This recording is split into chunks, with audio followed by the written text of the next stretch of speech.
In the heart of Grand Rapids during the 90s, a formidable force emerged, casting a shadow over the city's landscape. The Wealthy Street Boys. They weren't just a crew, they were an institution, the largest drug crew in Grand Rapids, Michigan at that time. Led by figures whose names became synonymous with the streets, the Wealthy Street Boys held sway over the city's illicit trade. It was an era marked by chaos and control, where the corners of Wealthy Street whispered secrets, and the alleyways bore witness to the transactions that fueled the underground economy. News reports spoke of their influence, their reach extending far beyond city limits. The power dynamics were clear. On Wealthy Street, they were kings. $48,000 in cash, assault rifles, semi-automatics, guns with laser sights, hollow-point bullets. This is what police say they found when they searched 5 locations in Grand Rapids and Los Angeles. What we seized yesterday was a significant drug organization. Police say these are some of the faces that made up that organization, a group known as the Wealthy Street Boys, a group led by this man who used to live in Grand Rapids but moved to Los Angeles 4 years ago.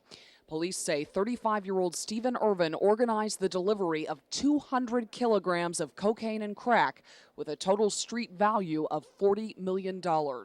Police say Irvin sometimes sent drugs via the U.S. mail and the money through Western Union. That with the help of a man who owned a Western Union franchise in California. We are not talking about choir boys. They're talking about people who've been in trouble before. The 13 people indicted have a criminal history of more than 150 prior arrests involving 191 offenses. Not to mention, we are looking at all of our homicides during the past 3 years. And at this point, we have identified 11 that may be connected to the activity of this group or the individuals in it. In daylight, right in the open, it was easy to see drug dealing on this street in the early 90s. It was a crack cocaine supermarket run by the crew known as the Wealthy Boys. And it was violent. Wealthy boy Lawrence Turley was convicted of murder in 1990. He chased down and shot a customer who had slashed one of the other Wealthy Boys after he was sold lemon candy instead of cocaine. There was also one place in the city that people said enough and walked their talk. They marched. And as they did, squads of Grand Rapids cops began targeting the Wealthy Boys, starting to pry their grip from this neighborhood. Carpet store owner Bob Verhey has been here 35 years and used to watch the drug dealers at work day and night right in front of his business. That's gone. We have no more of that at the time. Very little people hanging around on the streets as we used to have. Today, Wealthy Street is different. There are new businesses.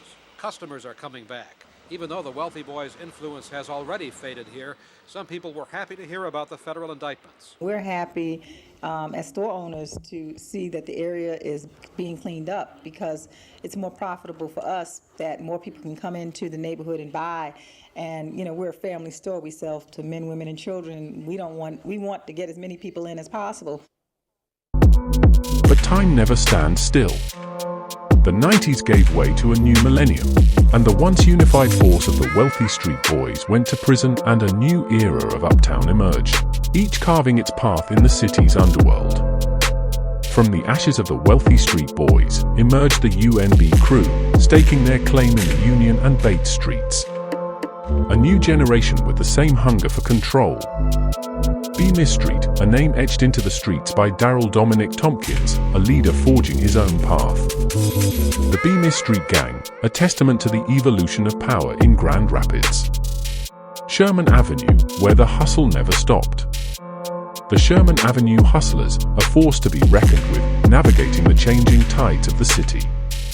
Dallas, Neeland, and Alexander, the DNA crew, weaving their own narrative into the fabric of Grand Rapids. A new era with new players, but the streets remember the legacy that came before. The Wealthy Street Boys, a chapter in the city's history. Today, their legacy lives on through the splintered sets that emerged from the shadows, each with its own tale to tell.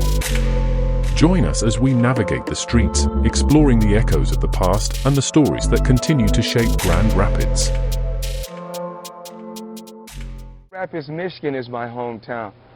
Grand Rapids, Michigan is my hometown, but BX, you up in here with the New York Yankee hat, like Straight up. you did.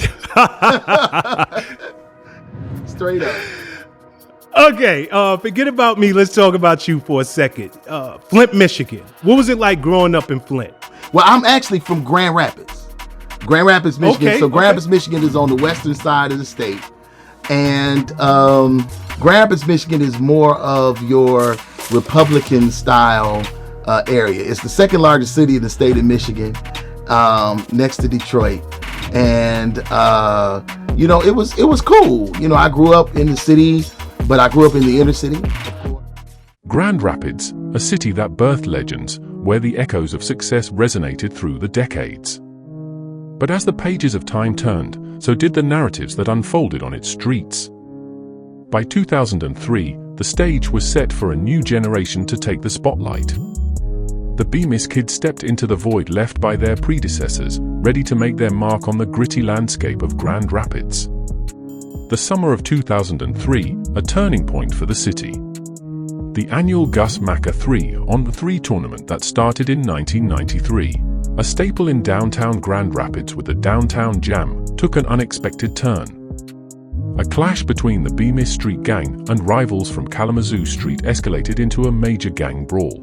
Y'all remember last battle?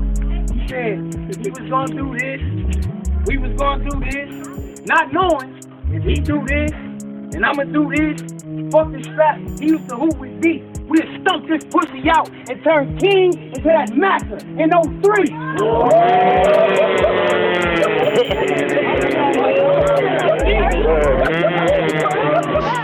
We gonna take it back to 2003, my nigga. You know what I'm talking about? We gonna take this shit back to 2003, my dude. Y'all niggas know what it was, man.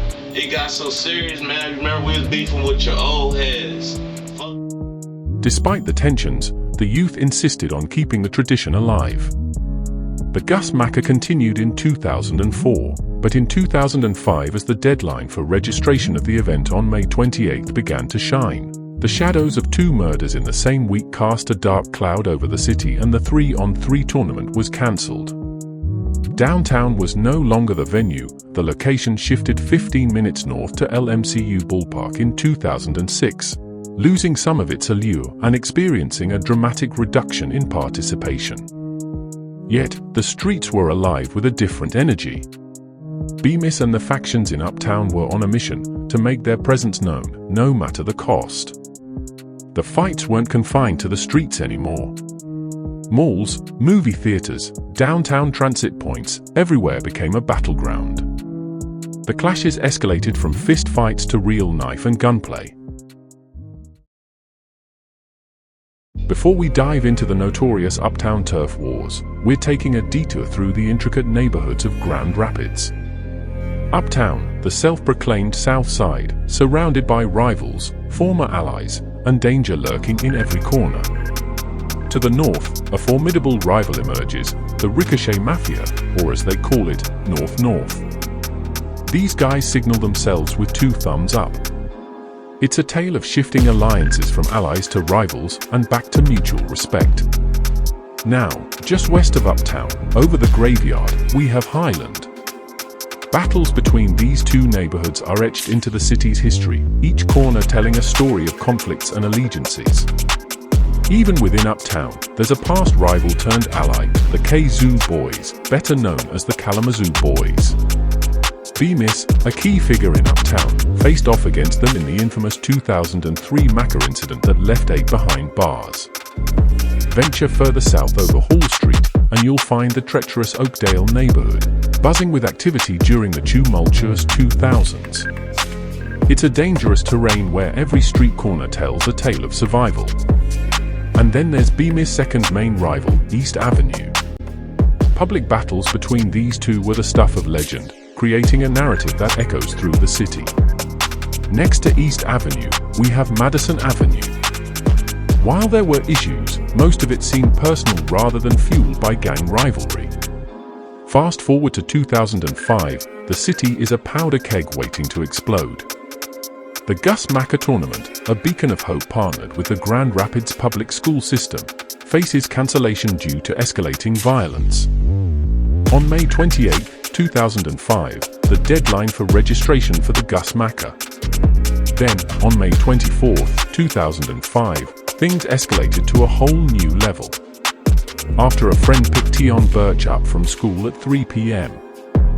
They were driving on Humboldt Street Southeast near Eastern Avenue when they saw Pryor and another teen on the street, Birch said. A man in the car who knew Pryor's first name, Arthur Pryor, 18 years old, stood trial for responding to a greeting with gunfire.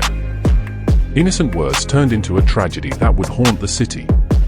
Tion Birch, only 15, left paralyzed by a senseless act of violence. The city witnessed the aftermath of an innocent question, "What up?" Yo, what's up now, partner? The courtroom became a battleground as Pryor stood trial. Gang affiliations were laid bare, exposing the complexity of the Grand Rapids street narrative. And here we are, unraveling the layers of Grand Rapids' untold stories. The city was in turmoil after multiple tragic deaths, and the Macker became a symbol of a city in crisis. Derek Davis, just 30 years old, shot to death when he answered a knock at his door. Of his home on Alto Avenue, across the street from Oakdale Christian School.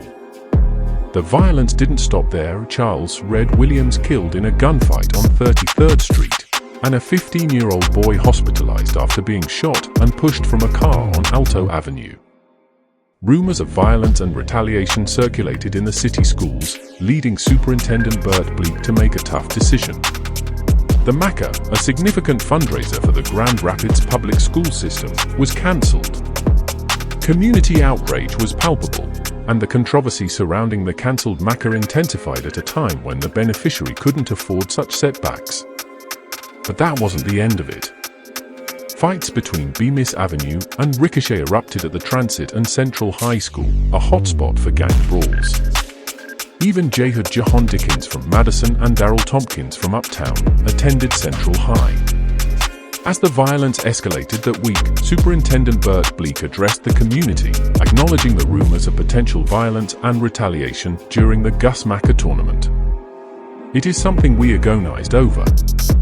If we're going to err, we will err on the side of the safety of our children," said Bleak, emphasizing the paramount importance of the safety of the community's youth. Mel Atkins, the director of athletics and student activities overseeing the Macker Games, expressed deep concern. The tournament, meant to be a fundraiser for the district, now stood at the center of a controversy that overshadowed its philanthropic purpose. The Gus Macker tournament, scheduled for that weekend at downtown's Calder Plaza, faced an uncertain fate. The city held its breath, torn between the desire to uphold a cherished tradition and the imperative to ensure the safety of its residents. Community members debated whether the event should proceed or if the risks were too high. The very essence of the tournament, a celebration of community and sport, now hung in the balance for future events. The events of those fateful days would cast a long shadow over Grand Rapids, a city caught in the crossfire of violence.